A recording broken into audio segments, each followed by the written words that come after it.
when you think about some of the really good contractors that have grown in Ireland, they've grown through exports and engaging with private clients that have taken them further afield. So what we want to do is switch them on. And to do that, like there's a number of things that the government have to do. Like they have to, one, look and understand the industry and how it operates, particularly when you get below the tier ones. 90% of the industry has 10 are made up of companies with 10 or less people. They're the SMEs. They're the subcontractors and small main contractors that can deliver a significant volume of work for the government. And they're the next big thing. They're the next Mercury. They're the next Cisc.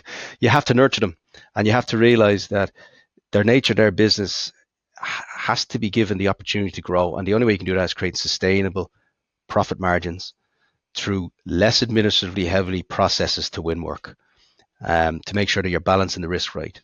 You're understanding that they're very focused on cash flow. Allow them to make money so that they can invest in their people, they can employ our crafts people, increase the skill sets, try and innovate. And I think I know I'm reflecting what the CIS views are, but the European Union has just recently released a report basically saying the same thing, that EU procurement rules are not working. They haven't met their objectives. And the recommendations from the European Union's own report is that they must make the contracts more attractive and reduce the administrative burden on SMEs.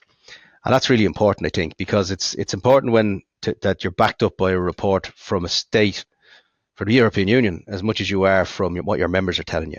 So now is the chance to do Well, that. is there an argument then that, when you have these conversations at government level, that maybe the right people are not in the room at that discussion when you're having that discussion with them, that maybe they're being influenced by, I don't know, some of these so-called management consulting companies that know better than everybody else and design models based on euphoric construction as opposed to what actually is happening on the ground?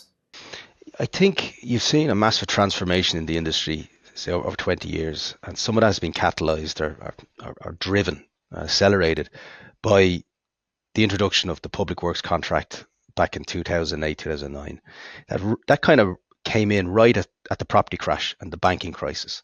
And that's what it was. It was a banking and financial crisis that led to the property crash.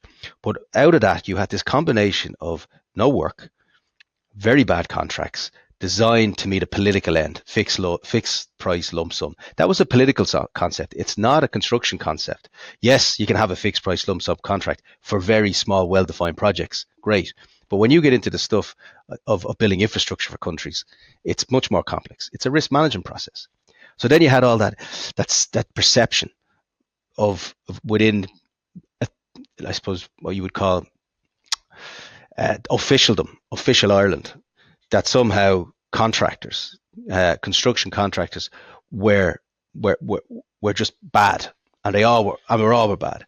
And then you threw out the baby with the bathwater when you brought in this public works contract, the first of its kind in the world. Nobody else uses it, and you can't even. It's not even defined in any legal basis. Each clause is open to interpretation. It's not legally defined. So you had that transition. So you had these guys on the ground trying to survive, trying to take on a contract which shifted a huge amount of risk. You had funders that were very, very now risk averse after lending, gratuitously and without risk management for many years. Suddenly now shifting too far to the right and no longer said, well, no, we don't want any risk. It's off our books. Give it all to the contractor. So the contractor's going into this environment and they're being told, you got to price this on the basis that you're only going to win it if you're lowest. So you're going in a highly competitive situation where there's no work and everybody's chasing the same work, and the only game in town is with public works. And so you had this self-fulfilling prophecy. You've got guys going in below bidding, trying to win work and trying to survive, and then the behaviours that come with that on site, with risk transfer and the whole contract anti-collaborative and the whole thing. So you had this just an effect where this view and perception formed that every contractor was out to get the government and we shouldn't let them make profits. And it's a very different industry to speculation and investors. We're talking about guys who actually build.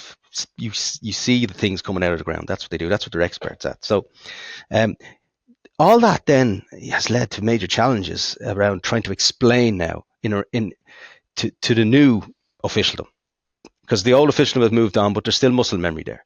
And what you're trying to tell them is that, look, you've got to learn how the industry works now. You've got to understand it. You got to know how the balance sheet of a construction contractor works and what attracts them to working with certain clients, and understanding the concept of how risk transfer is supposed to work, building information, designing things well, designing things to a level where they can be priced effectively, where risk is understood, where risk is profiling. Decide what do we actually really need from a small to medium enterprise in terms of information to decide whether we want them to tender. Think through these things. Don't be lazy. And that's what we're trying to do, is we're trying to bring that. Now, there's a very good technical unit working within the government in the Office of Government Procurement, and they've been building up their resources over a number of years. But we've been calling on that for resource for many years, much faster, because they were treating construction like some parts of government that are ordering catering facilities and pens and paper. Like, this is a very much completely different industry.